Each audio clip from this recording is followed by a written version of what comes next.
चुनाव लड़ रहा था, लोग बात समझ नहीं पाए। स्थिति क्या हुई? लोगों ने कहा संविधान खतरे में है।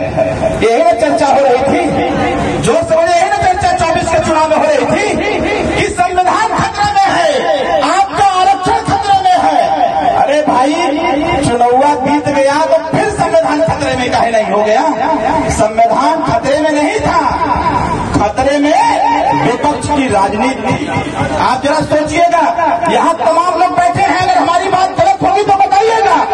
अगर संविधान खतरे में है और देश संविधान से चलता है, जब आपके घर में बच्चा पैदा होता है तो उसको स्कूल भेजते हैं ना आप लोग, तो स्कूल जब जाता है लड़का तो तमाम विषय पढ़ता है और मास्टर साहब पढ़ाते हैं, विषय वो पढ़ता है इसलिए पढ़ता है कि उसका बुद्धि बढ़े, ज्ञान की प्राप्ति हो।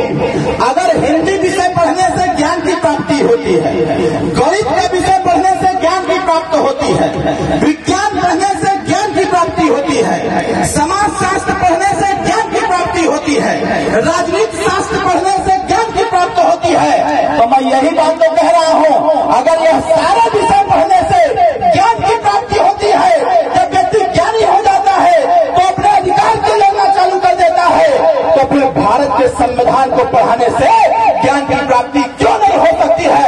इसका मैं कहना चाहता हूँ, प्राथमिक विद्यालय से देश के सभी शिक्षण संस्थानों में भारत के संविधान का संपूर्ण अध्ययन अनिवार्य कर दिया जाए। जब देश का हर एक व्यक्ति, हर एक बच्चा जब भारत का संविधान पढ़ करके जब किसी थाने पर जाके खड़ा होगा तो कोई थानेदार उसके साथ अभद्र व्यवहार करने का काम नहीं करेगा। साथियों,